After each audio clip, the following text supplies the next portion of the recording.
ഈ കെട്ടിടം വളരെ പഴയതായതുകൊണ്ട് തന്നെ കുട്ടികളെ ഇരുത്താതെ വർഷങ്ങൾ കൊണ്ട് മാറ്റിയിട്ട കെട്ടിടമാണ്. ആ കെട്ടിടത്തിന് എന്തിനാണ് 3 കോടി രൂപ 2 തവണയായിട്ട് ചെലവഴിച്ചത് എന്നുള്ളതിനെക്കുറിച്ച് അന്വേഷണം നടത്തണം.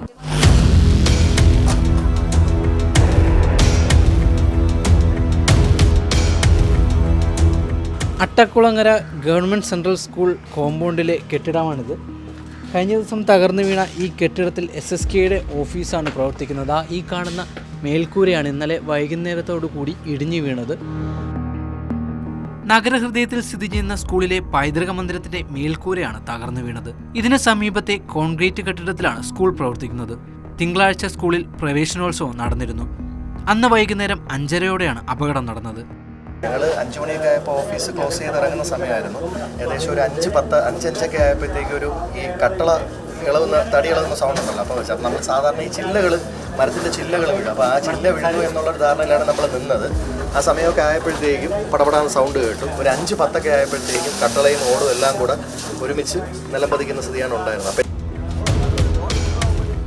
കമ്പ്യൂട്ടർ ഉൾപ്പെടെയുള്ള ഉപകരണങ്ങൾക്ക് പുറത്താണ് മേൽക്കൂര പതിച്ചത്. 18 പേരാണ് സർവശിക്ഷ കേരളയുടെ ഈ ജില്ലാ ഓഫീസ് പ്രവർത്തിക്കുന്ന കെട്ടിടത്തിൽ ജോലി ചെയ്യുന്നത്. അപകട ഭീഷണി ഉയർത്തി നിരവധി മരങ്ങൾ സ്കൂൾ പരിസരത്ത് നിൽപ്പുണ്ട്. മഴക്കാലത്തിന് മുൻപ് ഇവയുടെ ശിഖരങ്ങൾ വെട്ടിയൊതുക്കാനോ കടപുഴകി വീഴാൻ സാധ്യതയുള്ള മരങ്ങൾ മുറിച്ചു മാറ്റാനോ അധികൃതർ തയ്യാറായിരുന്നില്ല. സ്കൂൾ പരിസരത്ത് 3 പൈതൃക മന്ദിരങ്ങളാണുള്ളത്. ഇത് 3ഉം ഏറെക്കാലമായി അടഞ്ഞുകിടക്കുകയായിരുന്നു. പൈതൃക കെട്ടിടങ്ങളിലൊന്ന് 2020-ൽ 1.70 കോടി മുടക്കിയാണ് നവീകരിച്ചത്. ഓടുകൾ മാറ്റി കെട്ടിടത്തിനുള്ളിൽ താൽക്കാലിക സീലിംഗും ചെയ്തു. എന്നാൽ ഇവിടെ ഓഫീസുകളൊന്നും പ്രവർത്തിച്ചിരുന്നില്ല. 100 വർഷത്തിലധികം കാലപ്പഴക്കമുള്ള ഈ കെട്ടിടം 2 തവണ കോടികൾ ചെലവാക്കി പുതുക്കി പണിതതാണ്. ഈ കെട്ടിടമാണ് സീലിംഗ് ഉൾപ്പെടെ തകർന്നു വീണത്. ഈ കാണുന്ന തടികളെല്ലാം ദ്രവിച്ച അവസ്ഥയിലാണുള്ളത്. 20-ലും 2025-ലുമായി ഏകദേശം 3 കോടി രൂപ മുടക്കി പുതുക്കപ്പണിത കെട്ടിടമാണ്. രേഖകളുണ്ട്. 2025 7-ാം മാസം ബഹുമാനപ്പെട്ട മുൻ വിദ്യാഭ്യാസ മന്ത്രി ശ്രീ ശിവൻകുട്ടി ഉദ്ഘാടനം ചെയ്ത് ആന്റണി രാജു അധ്യക്ഷത വഹിച്ചെന്നാണ് ഈ ബിൽഡിങ്ങിൻ്റെ മുൻപിൽ കല്ലിൽ എഴുതി വച്ചിരിക്കുന്നത്. അങ്ങനെയുള്ള ഒരു കെട്ടിടം മാസങ്ങൾ കഴിഞ്ഞപ്പോൾ തന്നെ ഇങ്ങനെ തകർന്നു വീണതിനെക്കുറിച്ച് കോർപ്പറേഷൻ അന്വേഷണം നടത്തും. മറ്റൊന്ന്, ഈ കെട്ടിടത്തിന് കോർപ്പറേഷൻ ഫിറ്റ്നസ് കൊടുത്തതല്ല. ഈ കെട്ടിടത്തിൽ കുട്ടികൾ പഠിക്കുന്നില്ല. ഈ കെട്ടിടത്തിൽ സ്കൂളുമായിട്ട് ബന്ധപ്പെട്ടുള്ള ഒരു ഓഫീസും പ്രവർത്തിക്കുന്നില്ല.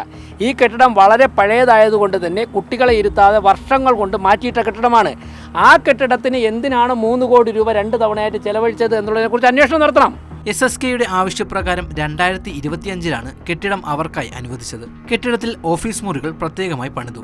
ബാക്കിയുള്ള ഭാഗത്ത് ഒരു ഹാളും നിർമ്മിച്ചു. ഇങ്ങനെ 2 തവണ പുതുക്കിപ്പണിഞ്ഞ കെട്ടിടമാണ് തകർന്നത്. കെട്ടിടത്തിന്റെ മേൽക്കൂരയുടെ ഫലക്ഷയമാണ് തകർച്ചയ്ക്ക് കാരണമെന്നാണ് പ്രാഥമിക വിലയിരുത്തൽ. പൈതൃക കെട്ടിടമായതിനാൽ മേൽക്കൂര പുതുക്കിപ്പണിയാൻ അനുമതി ലഭിച്ചിരുന്നില്ല. 1889-ലാണ് അട്ടക്കുളങ്ങര സ്കൂൾ സ്ഥാപിക്കുന്നത്. മഹാകവി ഉള്ളൂർ എസ് പരമേശ്വരയ്യർ, മുൻ മുഖ്യമന്ത്രി പട്ടം താണുപിള്ള തുടങ്ങിയവർ പഠിച്ച വിദ്യാലയമാണിത്. വിദ്യാർത്ഥികൾ കുറഞ്ഞതോടെയാണ് സ്കൂൾ പ്രവർത്തനം കോൺക്രീറ്റ് കെട്ടിടത്തിലേക്ക് മാത്രമായി ചുരുങ്ങിയത്.